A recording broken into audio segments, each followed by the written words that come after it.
Welcome back to Smokey's Dungeon for another episode of State of My Art Podcast. On this week's episode, episode 10, we zoom back to San Diego to chat with singer-songwriter Jesse Eisenbarth, aka These White Pigeons. If you've been watching on YouTube, you may have seen me wearing his band's t-shirt from time to time. And some of you who have been following my Rosedale touring adventures may have seen me post about Jesse's unfortunate incident where he randomly got shot at a traffic light by a complete stranger.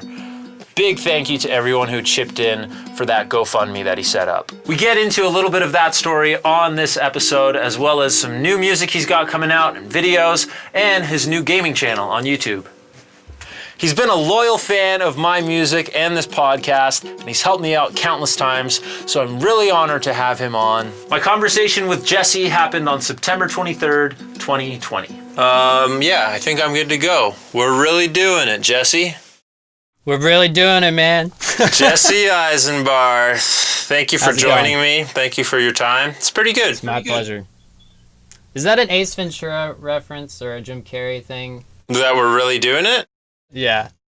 I feel like it might have come from Jim Carrey, from somewhere. I was watching your last video and I was like, I don't think I've ever asked you if you like Jim Carrey. Oh, yeah. He's the man. I don't know if my cousin Brian used to say that all the time whenever we were doing anything exciting. Whenever he's stoked, he's like, we're really doing it. And then I just sort of picked up on it. So shout out to Brian. Hi, Brian.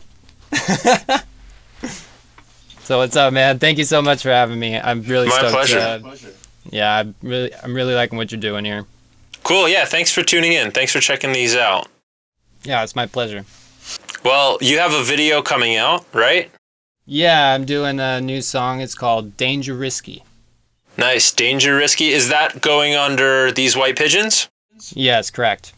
Cool. Adam and I just did the harmonies for it like yesterday, so it's looking more complete. We're doing day 2 of the music video on Sunday, so I'm hoping for the best. We're looking at 7 people confirmed right now to show up, and hoping for like 15 or like, you know, something that's, and it's outside, so we're being safe and under the code. Nice. Well, shout out to Adam Sisko, always making you sound awesome and super professional. Yeah, I'm hoping he comes through. He's in a session right now, so we'll see what happens. Nice. This is your little spot at his studio? Yeah, it was originally his spot, but I helped him set up this soundproofing, and in August I decided that, you know, once he was getting more integrated into the main live and control room part of this building, I thought I'd try to get into this Studio B business. Yeah, right on. It's still in Sante? Yeah. Yeah, nice. What do you think about the studio? Prospect Avenue? Dude, I've spent so many days there, and I love it, man. It's just such a chill vibe. That A room is unbelievable. I just did my drums there for my newest stuff, and it sounds phenomenal. Mainsail does a lot of stuff there too. When's your stuff coming out? Dude, I don't even know. I have so many non-music related things to figure out before I can release all of the music that I have. I remember. Like, I don't even know what name. I don't even know the branding, what it's going to look like, if it's going to be a solo thing again, or if it's going to be, like, side musicians. But good news is I have a lot of time to figure that out because I don't know when live music's going to be a thing again. Yeah. But, yeah, for now, I'm just figuring out how this music's going to sound. It's in mixing right now, and I'm hoping that once I get it back with a more like distinguished sound to it sonically, I'll start figuring out what it even is, what it should be called and all that. Yeah. Hopefully. I was gonna go by Jesse Dean, which is my first and middle name. Right. But there's a guy on the East Coast in New York that put out stuff under that name before me, so I just felt, I don't know, but it's my name. I felt like I made all these like logos and merch and stuff. I was all ready, and then I was like, someone showed me that, and I was like, oh. And then I messaged him, and he's like, yeah, I'm serious about it, blah, blah, blah. Just, all right. So I just had to make up a name, and it just came to me one day. Yeah, that's good that you avoided that situation. That's the hardest part, is coming up with a name that's unique and search optimizable and not taken by some. Even when you think you have the most unique name, it's like someone thought of it already. Yeah. What would you tell somebody, like, I guess, like, I have my own kind of way of looking about it, but like in a band, like, how do you go about making a name? Well, also, I've been doing so much research on it. You just kind of have to go with what sounds like your genre too. So that's in the big recipe as well. And I guess I can say it because by the time this podcast comes out, it will be announced. But Mainsail is changing their name, so we have been struggling to come out with a name that we all like and suits our genre and isn't taken. So we had all these different ideas, and that's why I was texting you asking for James Clelland's contact. Yeah. Where the heck is that guy? I don't know. No, I texted both of his numbers. I haven't heard from him since 2018, which he's such a busy guy, and like I'm not surprised. And like he's been hopping around with his vape business, like in Vegas, and then I think he moved somewhere else. Yeah, is that his product? Yeah. He got me on the right track. Yeah, he was making those coils for like when I first started coming down to San Diego and hanging with him. He's like, yeah, I make these coils and it's starting to like really blow up. And then his company just got massive. I really miss his music too. So if he sees this, wink, wink, try and put something back up on Spotify that's gone now. Yeah, shining through. And it was just a coincidence that, I mean, I hope we end up going with this name now that I'm like kind of announcing it ahead of time, but we're going with Shine Through, which was a total coincidence. No way. Yeah, Nick that's why. Yeah, Nick was like, what do you guys think of Shine Through after like 50 different band names that we back and forthed on? And all the other ones were like, maybe, it might be taken. It's taken by a festival. That's not worth the trouble. Or this one doesn't really sound like our genre. Isaac doesn't like it. And then when he said that one, we were all like, yeah, I think that one's good. And I was like, wait a second. I'm pretty sure that's James Clelland's band name. I mean, they haven't been around since 2012, but like Adam Sisko used to play in that band. So I looked it up and I was like, oh yeah, it is Shining Through. And then, made them aware of that. And they were like, well, I don't think that's like, such a big deal, because I don't know if you know, but like Travis Barker used to be in a band called Boxcar Racer in the 90s. And, like when Tom and Travis were making that side project, Tom was like, I just love that name, Boxcar Racer, and they went with it. So I was like, it's not like the first time a band would be like, well, let's take this San Diego band name and just be another San Diego band like it. Boxcar Racer did it. But also it was like I don't think he'll have a problem with it, but we should hit him up.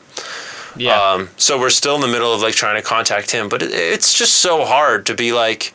So back to the advice I would give is just don't care too much, because some of the best bands ever have the worst band names, right? Like you wouldn't think that Death Cab for Cutie suits their genre, but like as soon as you hear a song of theirs twice, you're like, okay, this band's called Death Cab for Cutie, and I like them. You know, it's all about the music.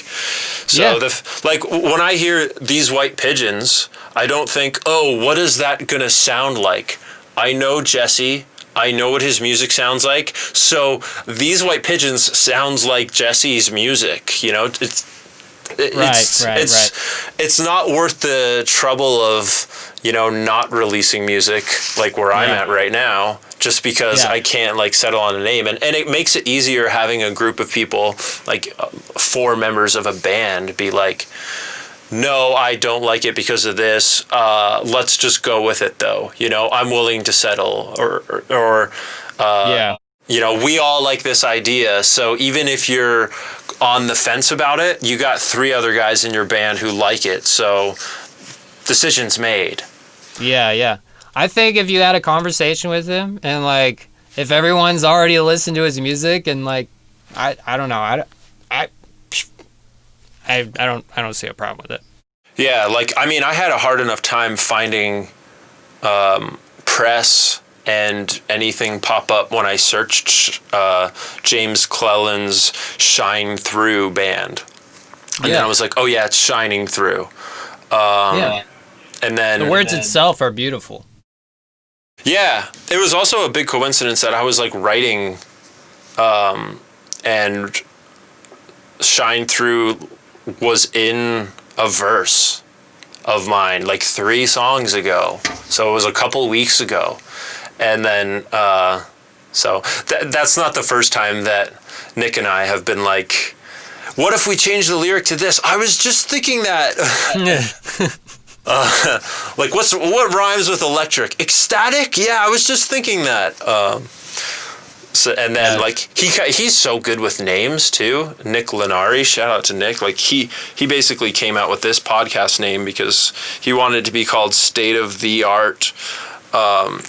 And that was taken, but I was like, all right, well, what if I, you know, make it more personal, State of My Art?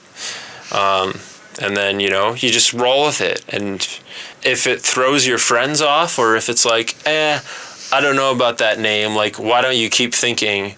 Ask them their ideas, and you'll probably be more assured that yours is good. It's true. I went through, like, phases with the name.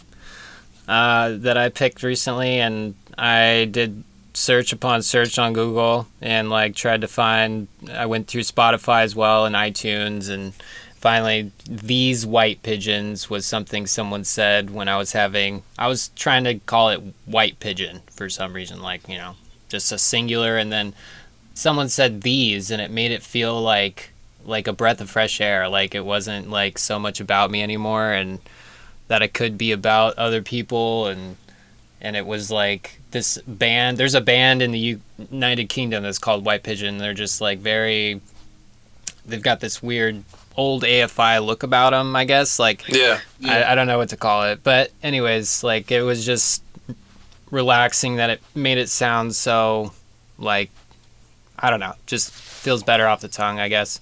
Yeah, like just adding these automatically brings it to your kind of realm of like emo, acoustic, pop, alternative. Like just adding these and making it plural did that. So yeah, there's things like that too. People always ask me about that shirt because I have 2 of those shirts you gave us. I guess, I don't know, James's or someone's ended up in my laundry. So I wear that shirt like twice a week. Those shirts. That's awesome, dude. Yeah. Is the SD tattoo one, or which one? Yeah. The one with the bird and the SD tattoo, and I love that shirt, dude. Yeah, me too. I just love everything, the colors and what's going on with it. I should have wore it today, but like, I think I've worn it on this podcast before. So I was thinking about what shirt to wear, and I remember that you gave me a Taylor Swift Rosedale shirt. Nice. And I remember what happened to it. I put it in the laundry and somehow it just shrunk up, and I tried wearing it afterwards and it would actually like give me like a raise in my and I was like, all right. And my brothers are all bigger than me actually, so it's just like I don't know what actually happened to it, but I miss that shirt. I miss wearing a Rosedale shirt, and I'm sad I don't have a Rosedale shirt, not knowing if you're gonna come back to it or not, or if it's just a nostalgic thing.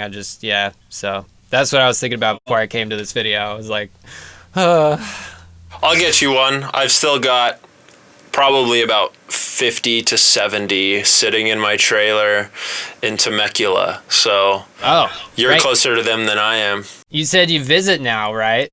Well, I don't know if I'm going to fly back, but I'm definitely going to drive back when I can. Because I just flew back there July and then came home August 4th.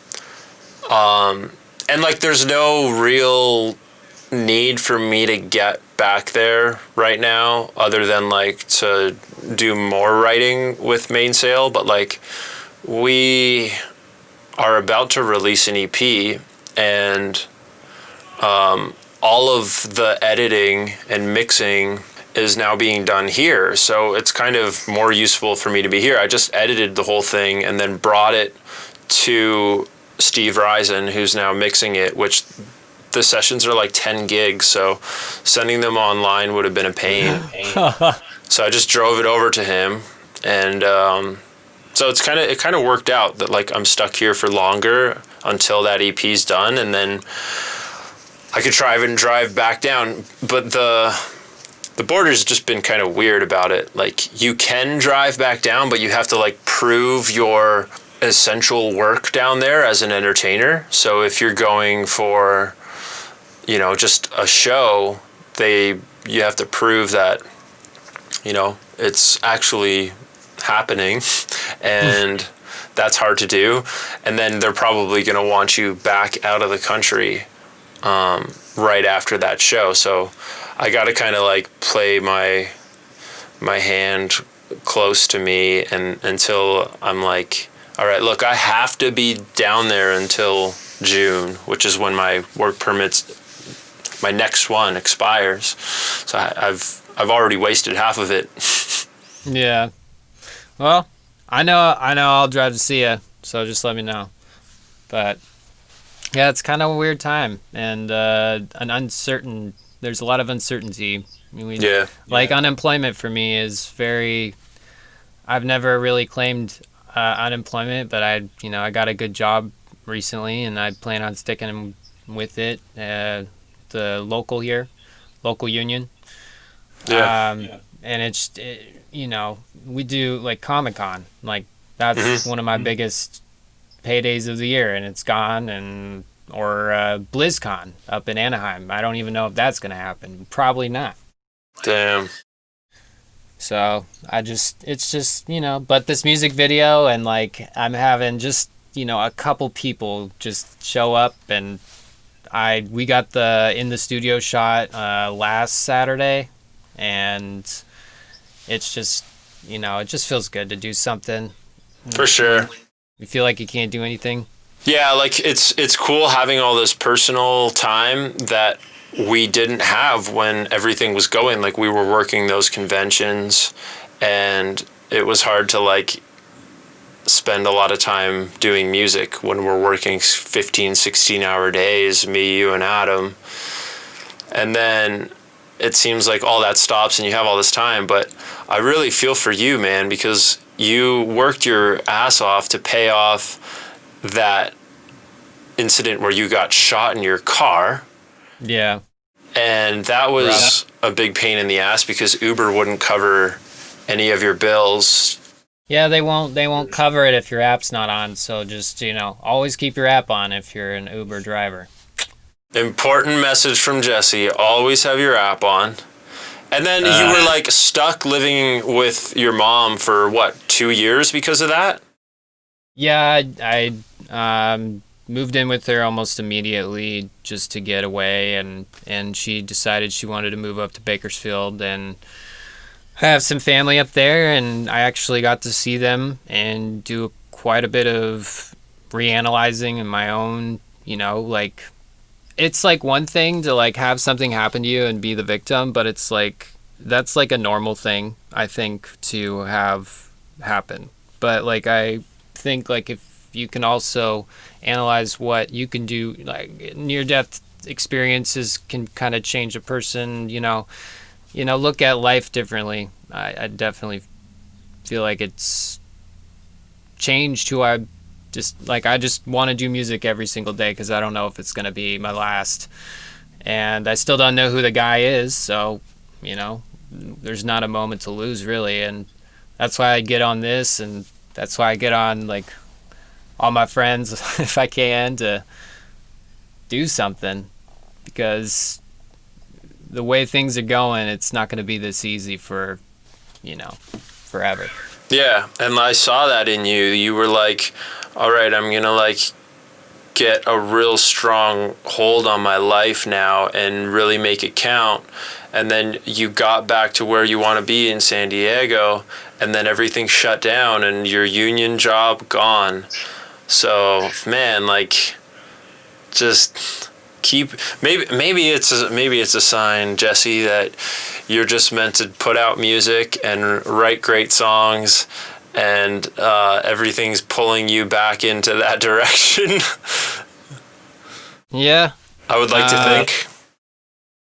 There's been multiple times where I've been I bring up music in interviews, I guess, and it just like turns people off, and they're like, well, maybe you should just focus on music. I've gotten that quite a lot just because I've said the word.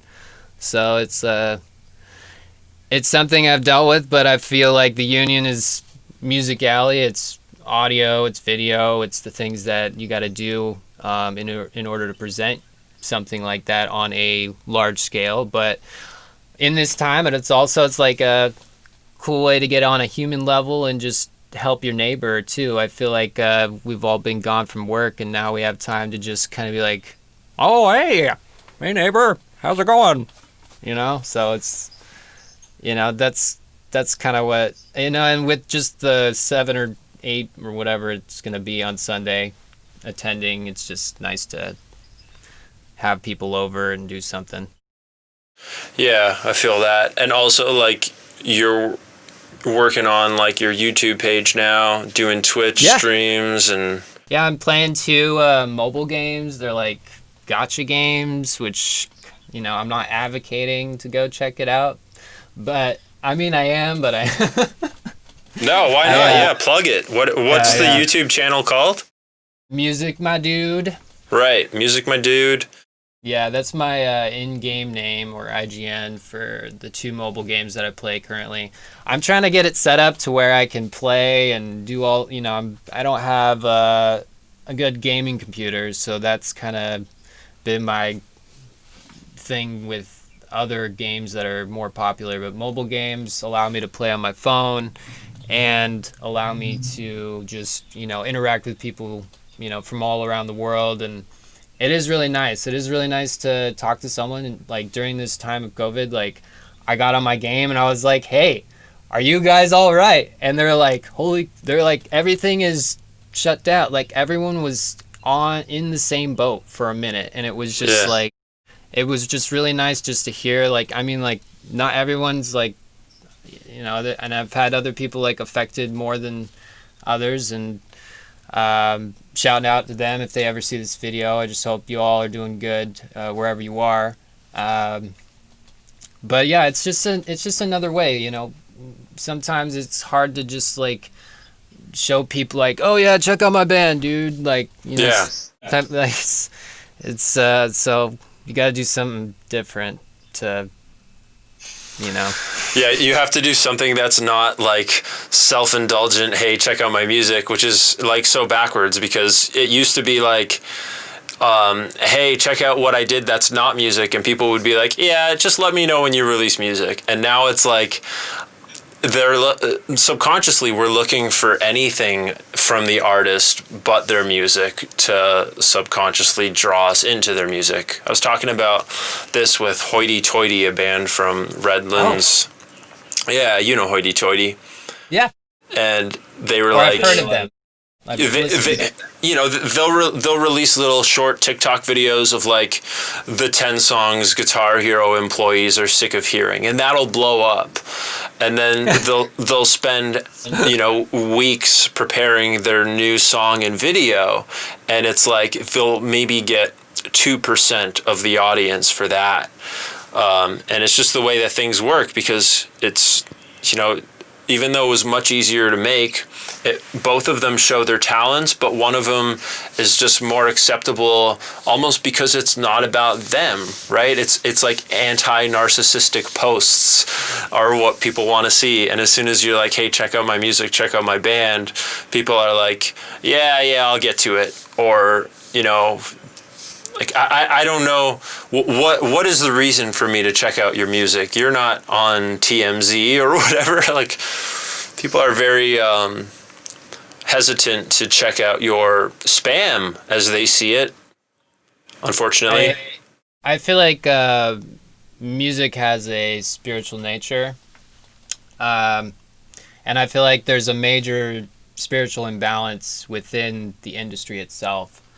So, I mean, that's a deep conversation right there. But I do think there's some things that are controlled, and a reason why it's easy to feel like, as a musician, to feel like you're alone because you're trying to bring something real to the table that is full of fake things, to be honest. Yeah.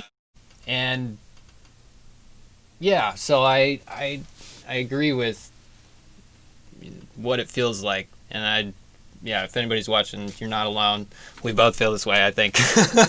Totally. Yeah, it feels really shitty sometimes to bust your ass to make an album, make an EP, book a tour, and promote the hell out of all of it, just to find out that, like, people never even bothered to check it out, or people who may have even been your biggest fans 2 years ago and are still listening to that album you put out 2 years ago, never even took the time to listen to your new album. And then you start to think, well, I'm guilty of it too. Like, I didn't check out the new Taking Back Sunday album, but I still listen to Louder Now a lot. Yeah. So, like, that's nothing, personal on them. I'm sure their new stuff's great as well.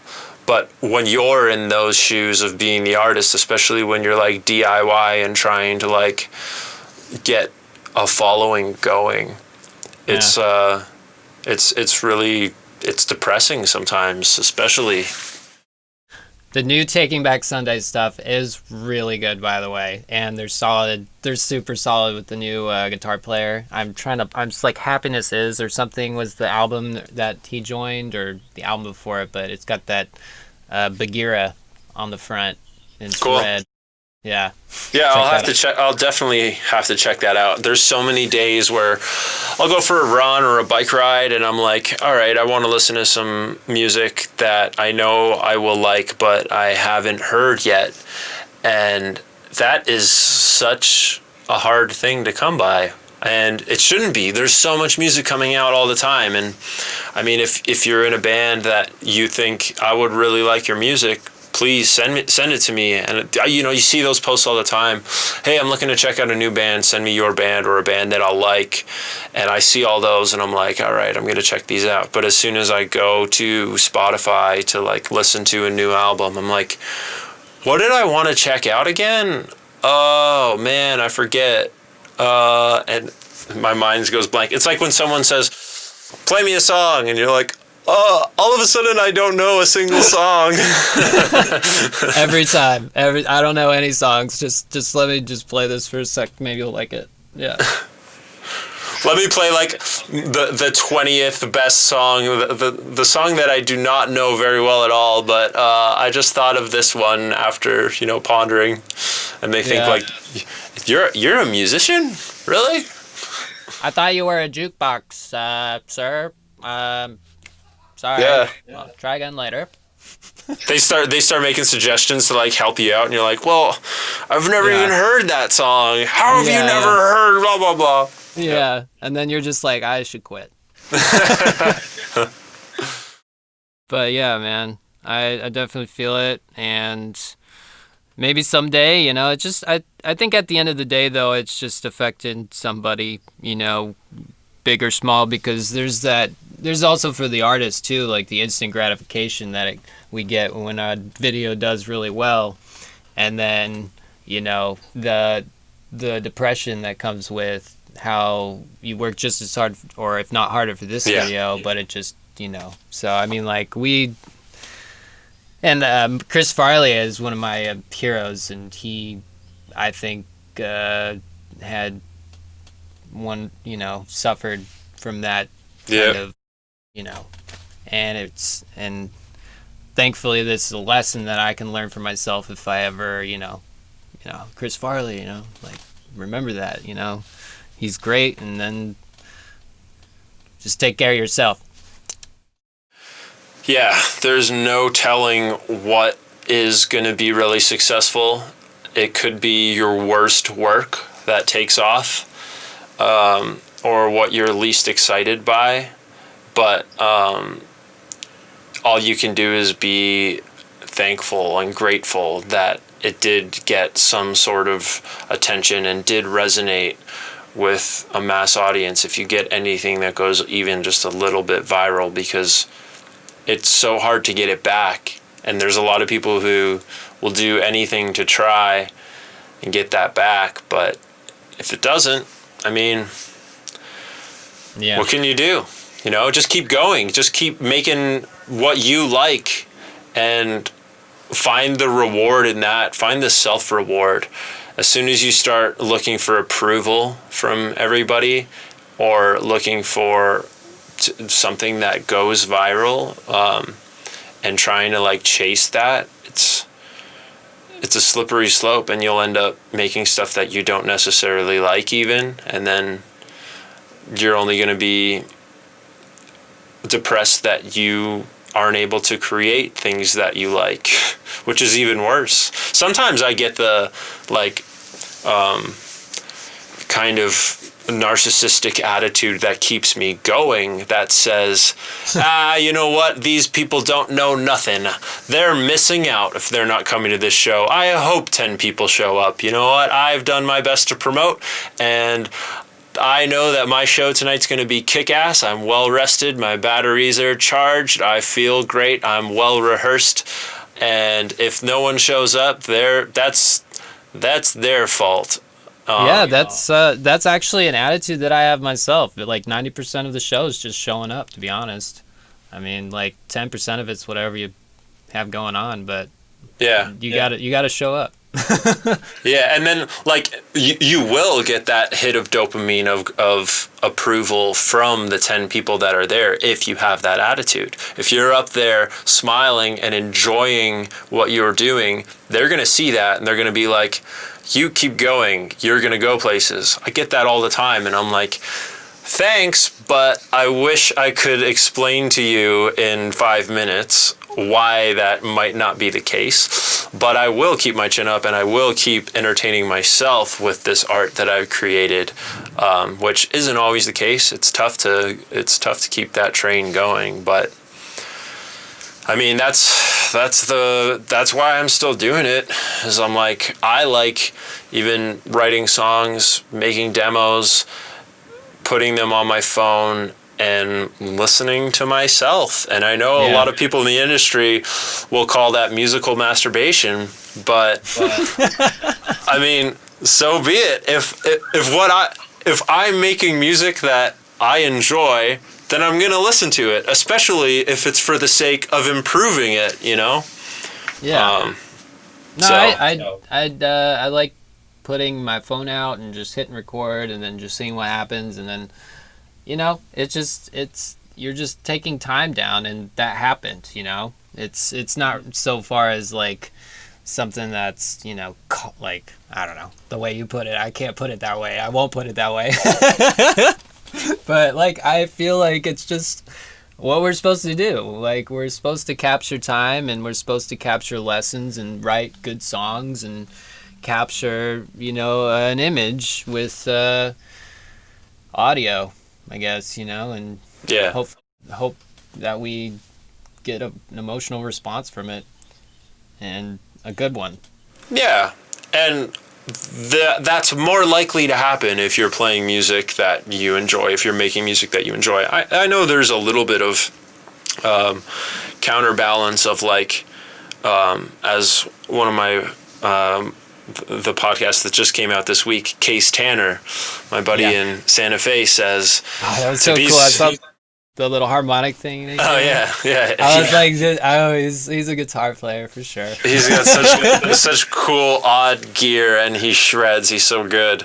But he always says, just learn to love what people want to hear, and that's a fair point, because if you hear anything 5 times, you're gonna have some appreciation for it.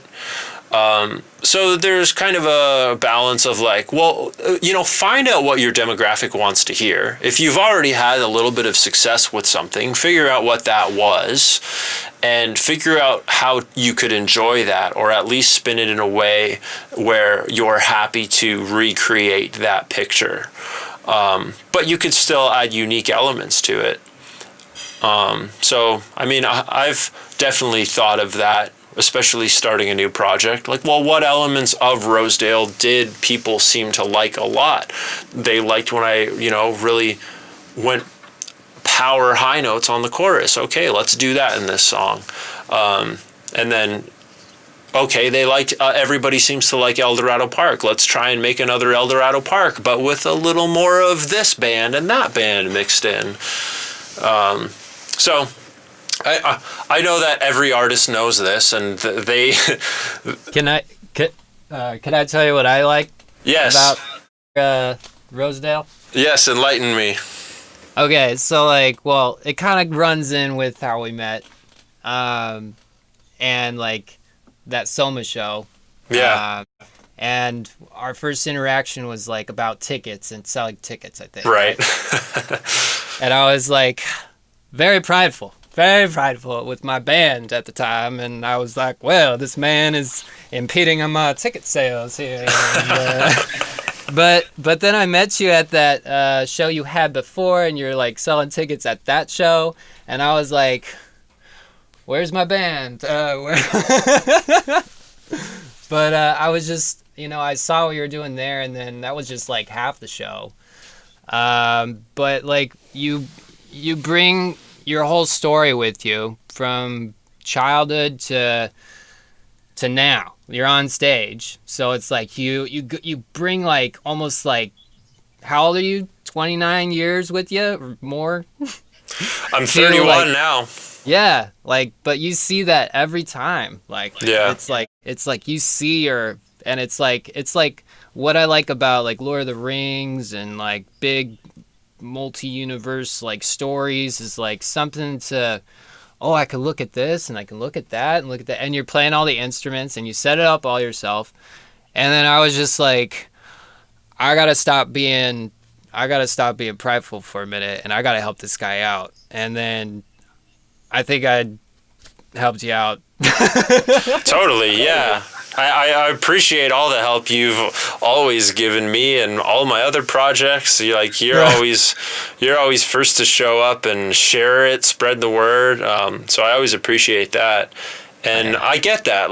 That's another thing is I think a lot of people really appreciate the song My First Show, because that's what it is. It's like this guy's going back to when he was 14 and making this funny little story that everyone in a band can relate to seems so grandiose and epic, like we thought it was when we were 14 and playing our first show. So I'm like totally on board for making more songs and more music that sounds like that.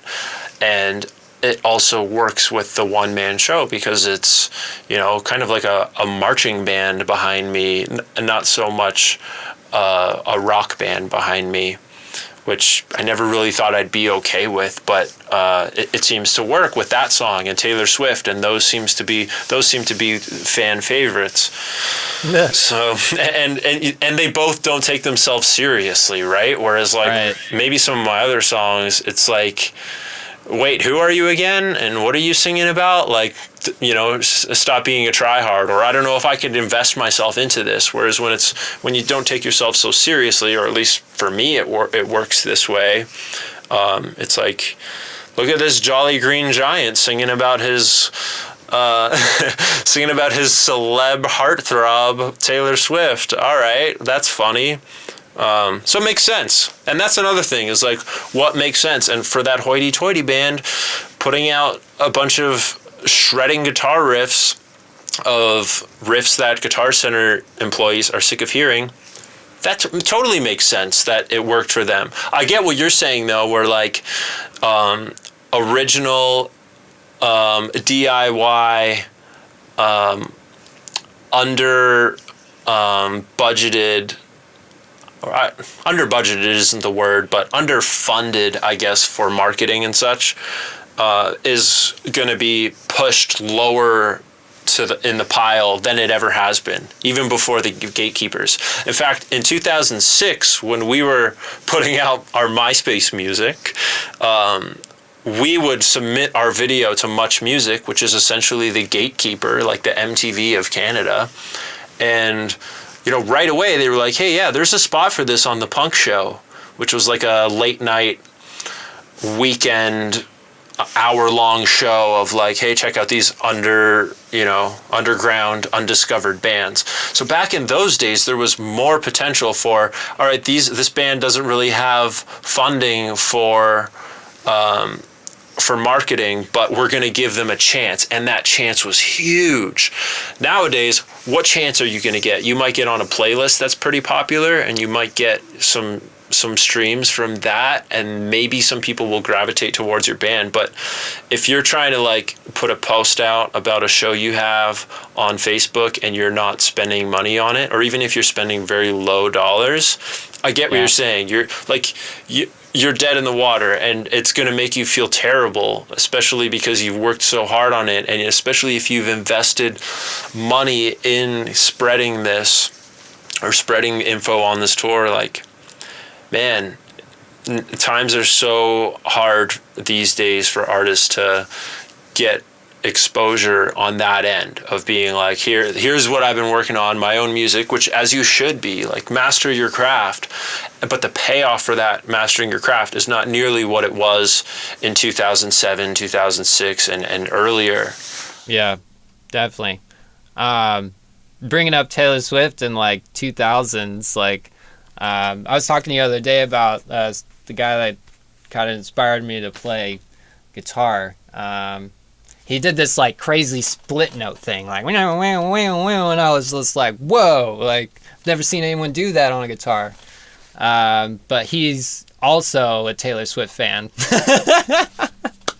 And he did like this.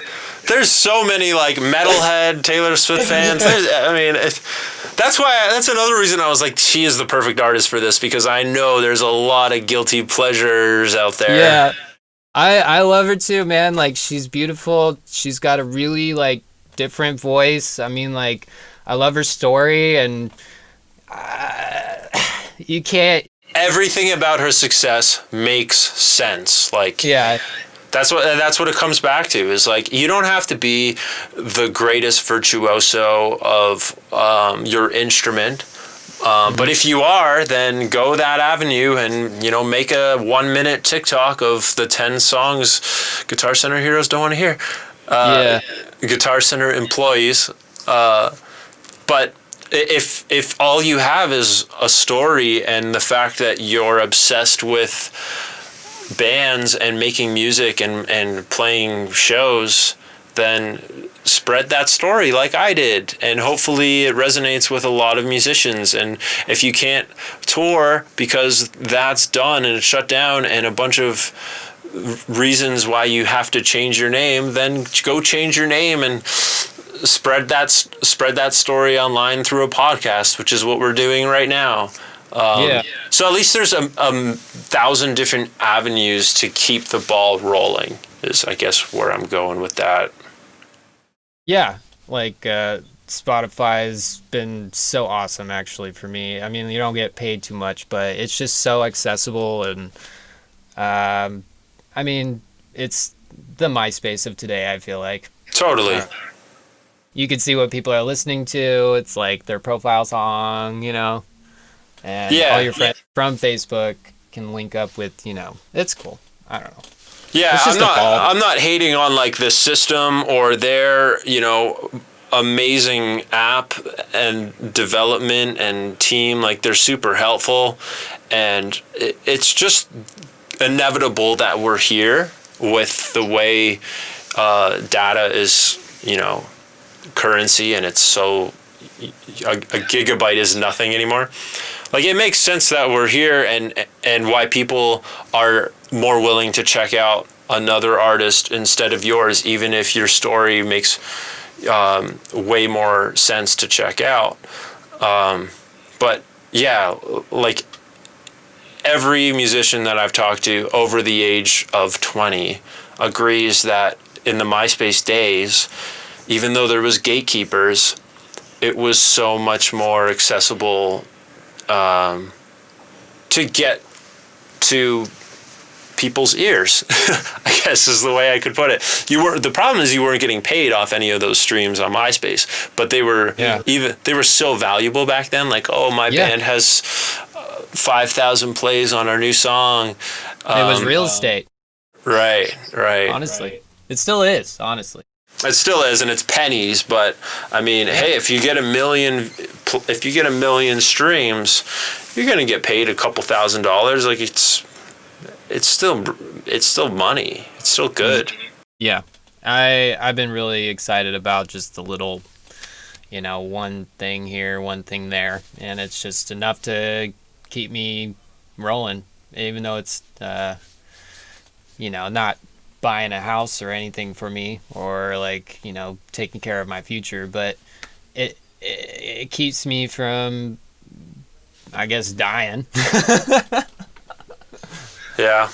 And like, also the side hustles that we get out of just being immersed in creating music are actually pretty exciting. Like, would we be able to work those conventions with FXAV and the Comic-Con that you do? Like, if we didn't know, if we weren't trying to make our own music work.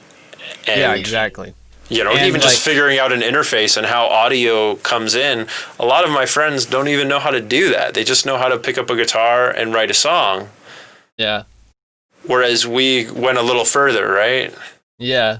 I mean, like, working for the union, I work at the arena, the Pachanga Arena here in San Diego, and I think one of the last shows I did was Blake Shelton. And gosh, it was just so cool just to see, like, how, like, someone like Blake Shelton, who's like probably all the way up there at the top, and like build this like amazing thing that probably they're trying to make something no one's ever seen before. I think like these big timers, they're always trying to make something no one's ever seen before. And I was so impressed with their stage. Like, it was like, you know, they bring something new to the table every time. And it's just something that is like, to me, like, when I saw like Fuse for the first time on TV, I was never really an MTV guy, but Fuse was like my thing, and like Under Oath and like Motion City Soundtrack and Taking Back Sunday and all these music videos on it in the top 10, and I was just like, these bands are doing it, you know, but they were bringing something to the table that I've never seen before, and I just like.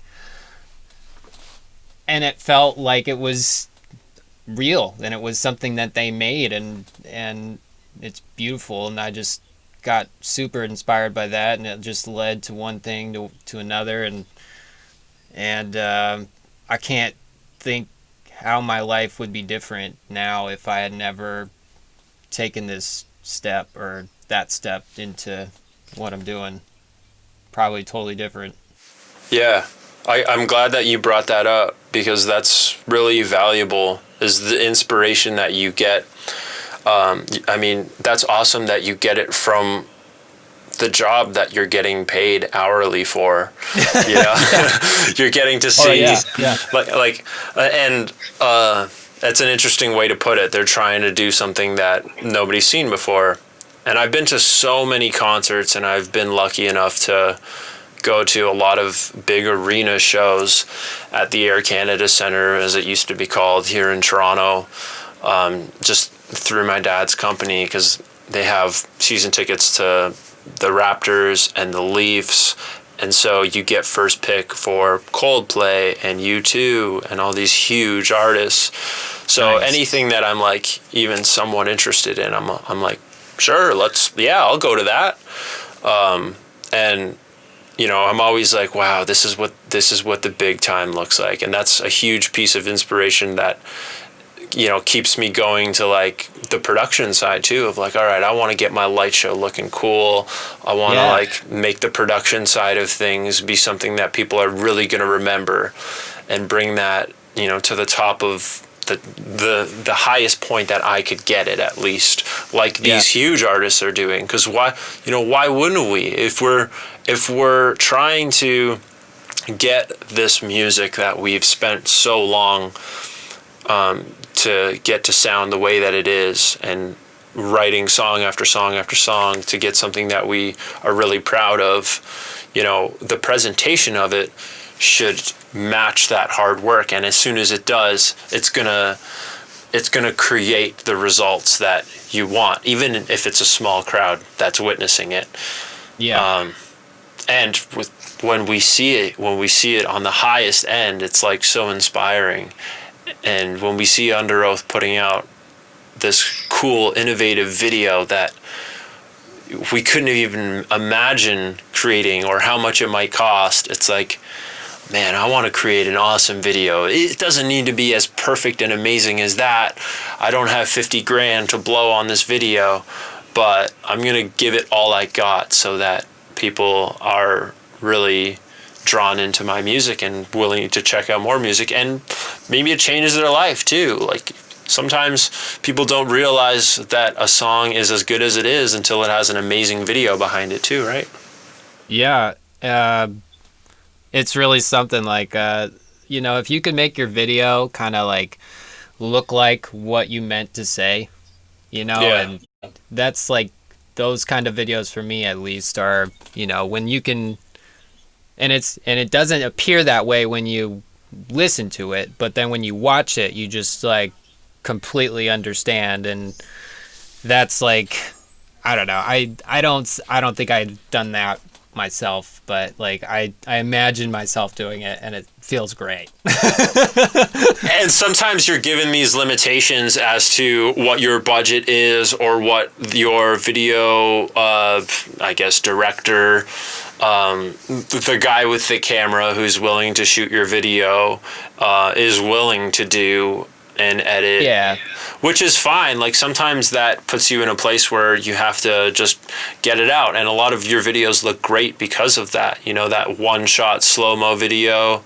What's that song called again? Really, shout out to Austin, by the way. He's just like, you know what? He's been so freaking awesome. Like, all three of these videos, the one that we're doing now and the past two, he's been... like, I would have not had videos if it wasn't for him, basically. Hell yeah. And he made it affordable, and we did it, and we worked hard on it, and I think this new one is going to be the best one of them all. So I'm really thankful. Thanks, Austin. @looksfamiliar is his Instagram, so hit him up if you guys are in San Diego looking for a video. Awesome. Yeah, @looksfamiliar. And he's doing your next video. You guys are shooting that this weekend? Yes, we're doing it Sunday. But Yeah, I won't ask you like what the premise of the video is or anything, because it might change. You never know, right? Yeah, I am honestly, like, I didn't know what was gonna happen on day one. We did the me playing the guitar thing, and then and singing it, but we also did this other scene. He's building this whole thing, and I'm just like letting him run with it. And he's got some costumes that he's had me try on. I don't want to tell you all about it, but no, I mean, it's all good, because it'll probably be released by the time this comes out. So yeah, don't worry. I mean, other than spoiling it for me, don't worry about giving too much information away. But that's awesome that you have someone on your team who's like as passionate as you to get out a really awesome looking video and like as stoked on being creative in it as you are, because there's nothing worse than when you just kind of become the control freak like me all the time, because the editor or the person making the video is like, they're good and they're passionate, but they're not, you know, as passionate as you for this particular project because it's yours, right? So that's awesome that like you're able to just be like, sure, if you want to grab the wheel and steer, you seem like you've done a good job in the past and you're looking to do a good job again. I've been lucky with that too, with Lee Zavitz, who's created all my content. He's always like, you know, we're making this thing look awesome. Like, we're making this thing in 4K, and I'm going to deal with the bogged downness my computer has from it. And it's going to be, I'm going to figure out how to use alternate footage. I forget what it's called, but he knows how to do all that stuff on the back end to make it look really pristine. And then he'll be really open to me being like, no, I really want to use this shot here. Can we change this, change that? And he's like, yeah, you know what you want. That's great. And then he knows how to make it look amazing. So yeah, it's such a cool time to be a creative, because we have unlimited access to underrated professional videographers, audio engineers, mixers, producers. Like, we're all so underrated at this time, which is unfortunate, but it's also amazing for guys like you and me who want really awesome sounding stuff and have a low budget. And then I don't know, it's just a really great time for guys like us and Adam Sisko, who's like, I need people to fill my studio hours. Like, come on in, and I'm going to do a hell of a job because that's what I want to do with my life. And we end up getting amazing results from just this one dude who's, you know, just trying to get to the top just like us. We're super lucky to be part of that community.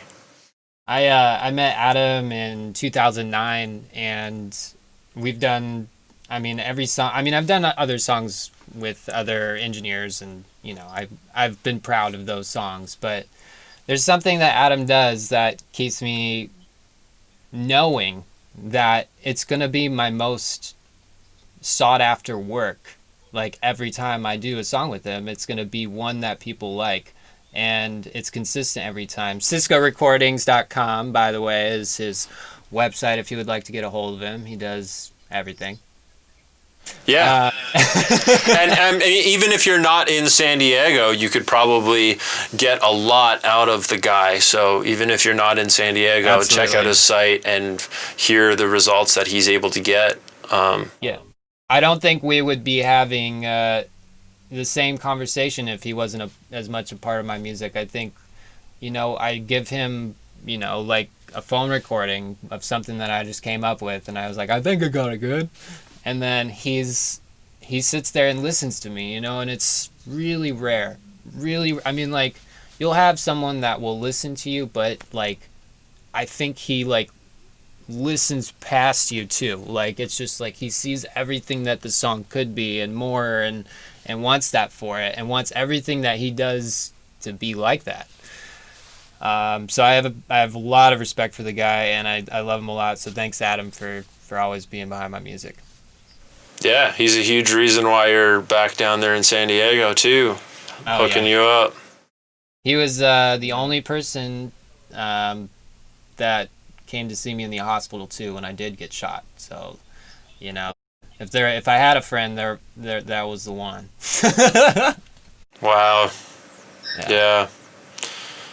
It's a crazy story, man. I tell it all the time when people are like, what's it like down there? Like, It's beautiful. It's beautiful. I mean, I wouldn't take what happened to me as like... Yeah, exactly. You know, like, but like, it's just, you know, wrong place, wrong time. I don't know if you can see it. But I got like, show off my holes, I guess. Yeah. Yeah. And you still have the bullets? Yep, I do. I made a necklace out of it. I should have wore it. I don't know why I didn't. I always use that story as proof that bad things happen to good people. That's what I always say. It's like, it doesn't matter. You could be in the most beautiful part of the country, which I believe is San Diego, and there's going to be rotten people in every city, and they all have cars, and they might have guns, and that shit can happen. And it's even with the times right now, there's going to be peaceful protests, and there's going to be brutal protests because some people just suck. So it's like there's just bad people everywhere, and very, very rarely, unless you're living in the middle of nowhere with no opportunities, then yeah, sure, you're going to have a lot of peace and quiet. But like anything, if you're trying to do anything that is meaningful or beneficial from the fact that it's a big city and close to highways, you're gonna have shitty people that are gonna sometimes do shitty things to really good people. Yeah, I mean, well, I have issues with believing that someone's good or bad. I think we just make decisions that are popular and unpopular, I guess. I mean, obviously, like, there's what happened to me is not what I feel like is a good thing. But that I still think the person that was on the firing end isn't inherently bad. He made a bad decision. You know what I mean? And I mean, I had to forgive him. Because otherwise I'd stay up every night thinking, is he going to come through my door and do it to me again or something, But I had no idea who he was. I don't know why he did it. I didn't cut him off on the freeway or whatever. My car was the one for some reason. And stuff like that is, I don't know if it's meant to happen, but at least there's things that we can talk about, and then people can relate to it and maybe have a different perspective on what life is. And, it's dangerous. It's dangerisky. That's what the song that I'm doing is called. Dangerisky is the new song. That's nice. Nice segue. Yeah, that's amazing that you're able to see it that way. Because I don't know if I would be able to. Well, you gotta, man. Otherwise, you just eat yourself, it's fair point. I was really scared. I was really scared for a really long time. I would ask myself, why? Why did this happen? And whoa, like, what did I do? Like, and who do I talk to? And, like, all these questions. And it just, like, it came to, like, I had to forgive him, and I had to forgive myself for worrying myself so much. And, like, if it's tomorrow that I die, it's tomorrow. But, like, I'm not going to be a bad person for it. I'm going to make good decisions, and I'm going to let that experience not judge the rest of my experience. Hell yeah. That's the way to do it. And I remember when we were talking in Bakersfield, we thought of every scenario as to why this guy might have chose you. And I can't imagine that any of them were true. I just think it was dumb luck. Like, and even though if those were true, it's still dumb luck. Like, they were just like, oh, maybe it was this person's friend who thought you were somebody else. It's like you can't even keep thinking of it. All you can do is move on, and you're here. You're making music. You're back in San Diego, and you're living the dream as far as I'm concerned. I'm waking up, if that's what we call it nowadays. You know what I'm saying? Yeah, you seem to be in a good headspace, a blissful mind state of, hey, you know what? We're all in this together. Every day. Good, it's good, man. Well, Danger Risky, I'm sure it's out now by the time this podcast comes out, so check it out. These White Pigeons. Yeah, if not, be on the look for it soon. And I think that about does it. Thank you for your time, Jesse. Appreciate it. My pleasure, man. Yeah. Thank you, Mike. Yeah, thank you, dude. Wow, what a story, what a guy. I think we can all learn from Jesse's perspective of choosing to just forgive and forget that random drive-by shooter. I feel like for every minute I hang out with Jesse, I become like 0.001% of a better person. So he's made me like 3% of a better person. I want to know what you think of all this.